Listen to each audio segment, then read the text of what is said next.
Ravens at Vikings. I'm going to take the Ravens coming off extra rest, averaging 32 a game when Lamar plays. I don't know if you've noticed this. Lamar's having an unbelievable year. He'd be the MVP if he'd been healthy. And the defense in 3 straight games now healthy, holding people under 20 points. Lamar's averaging 73 completion percentage this year and a 137 passer rating. He's on fire. The Vikings have been outgained in back-to-back games, including the win over Detroit, and they're allowing 30 a game in their last 3 games. So again, a regressing Minnesota defense, which is on the field too long. Lamar owns the NFC. Ravens win, and the Ravens cover. It's an urgent week for Baltimore, and next week and the week after, 30-20, be more. It's hilarious. I'm laughing just because he's like, I don't know if you guys know this. Lamar Jackson's a really good quarterback. I don't know if you guys know this, but when Lamar Jackson's on the field, he's really great. Like, you think? Like, I mean, it's like Mahomes and Allen and any of these great quarterbacks. It's like, even when they're not doing like otherworldly elite, like, oh my gosh, did you just see that moment? Like, it's still really, really good. It's still really great. Like, their floor isn't what we saw Geno Smith and Bo Nix do, right? Their floor isn't even what we saw Jane Daniels and Caleb Williams do when they played each other, when the Bears and the Commanders played each other. They have rough pockets, rough random, games or drives or whatnot, but 99, those are outliers. That's not their floor in the traditional sense of like what's like realistically possible in any given, fluctuation of play. So I'm sorry, and he's like, I don't know if you guys know this, but Lamar Jackson is playing really good football. It's like, oh, is he? I didn't know that. Yeah. It's actually kind of cool with the Ravens right now because there can be some complacency with these teams that have consistently been great, with these quarterbacks who have consistently been great. Lamar, Mahomes, the usual suspects. But now you have the Chiefs with their back up against the wall. You have the Baltimore Ravens with Lamar Jackson with their backs up against the wall. And now, like, even a game against J.J. McCarthy and the Minnesota Vikings feels like you got to have it. I think the forgiving math is pretty much that the Ravens can lose another 2 games. I don't have strong feelings. It's like sometimes it's 9 wins, sometimes it's 10 wins. Like I don't really have a strong sense of what exactly you're going to need to get into the playoffs, and obviously also considering if the Pittsburgh Steelers lose and you leapfrog in the division, et cetera, et cetera. But what we do know is the Ravens got to win, right? The margin of error is so slim. I was originally thinking that they had to pretty much win like every game out, but I guess there is some wiggle room. But like a game against a young quarterback who's going to be in his 4th game now, I believe, right? Like that's the game that you take care of business. That's the game that you get it done. And we talked about this a little bit earlier on in the weekend. I'm going to be making a Minnesota Vikings clip, and because Colin has a kind of a separate segment that I didn't see, but I assume it's about JJ. And to me, for the Vikings and JJ, it's another win-win situation that he had against Detroit, where it's kind of like you're going up against Lamar Jackson and the Baltimore Ravens. If you think you can just like casually, go win that game and look great and outduel Lamar Jackson, it's like, I mean, you do that, then you're showing that you are truly a special quarterback, that you are truly great. And if you don't, it's like, well, it was Lamar Jackson and the Baltimore Ravens, and it's your 4th game ever of your career. Like, it's just not easy. Now, granted, it's at home, so it's different. I believe it's at home. Yeah, it's at Minnesota. So it's different. And so, I'll leave that take for that video. But my point that I'm trying to highlight here specifically for Baltimore is that, like, you're still the Baltimore Ravens. You are still the Baltimore Ravens, right? You are still Lamar Jackson and the Baltimore Ravens. And there is a sense that this defense is getting better. There is a sense of like, hey, this offense has been great. They got a little banged up. Lamar was a little banged up, but even when he was banged up, still great. Yeah, he had like a little weird game against the Kansas City Chiefs. Things just kind of got disconnected kind of quickly. No harm, no foul. Keep on keeping on.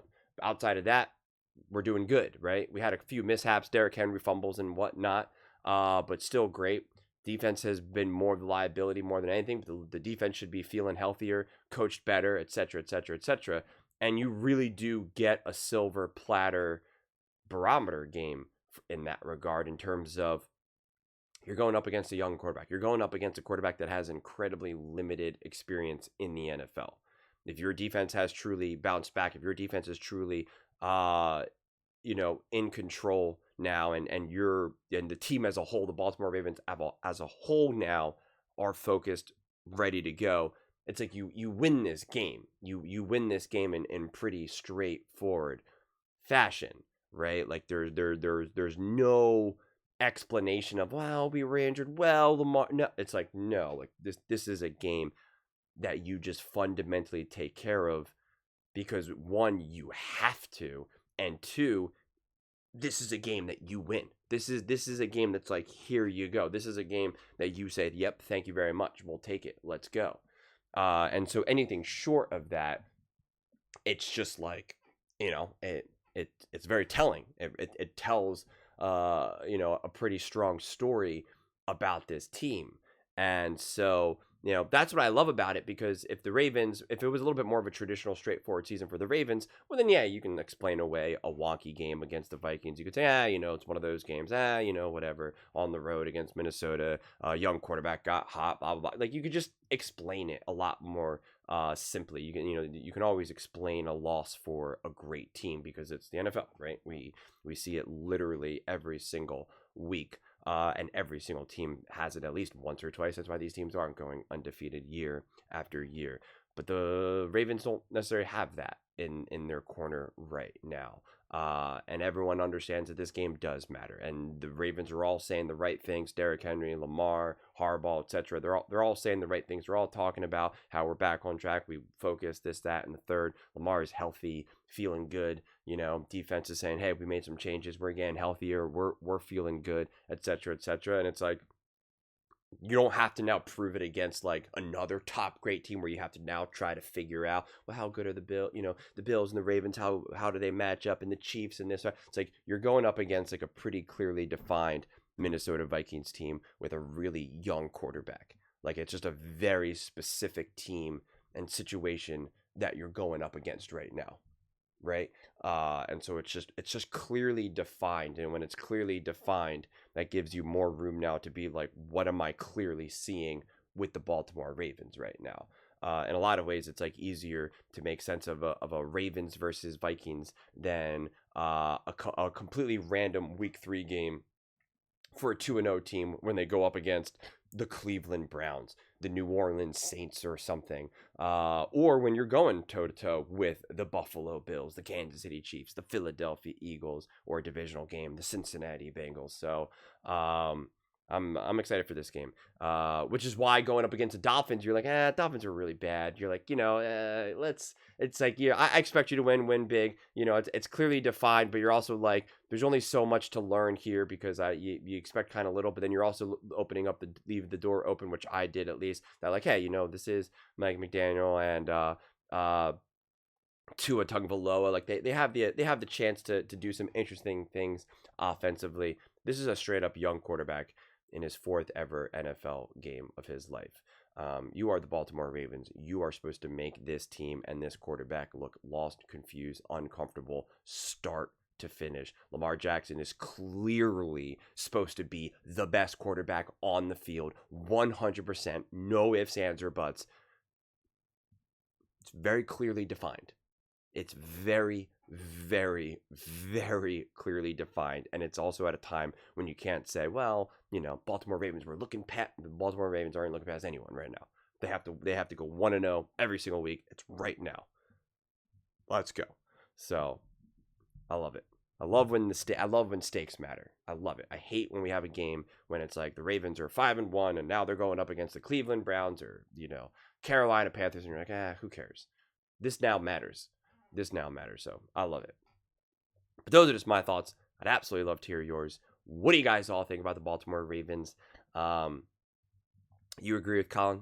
They got an easy win in store for them. To be fair, he is not very high on JJ McCarthy, so I'm excited to go back and watch his clip about JJ and what his expectations are for the Vikings. But let me know your thoughts in the comments below. I read every single comment, so whether you agree with me or disagree with me, either way, let's get in some discussions, let's get in some fights, but ultimately, let's just have some fun. And please do consider subscribing. We are building an amazing community here, and I absolutely love to see you part of it. I want to build something that we all generally feel connected to, something that we're really excited to be part of. I think we're well on our way to doing it. Please don't forget to give this video a thumbs up, as it really does help with the visibility and the algorithm. Thank you so much. See you next time.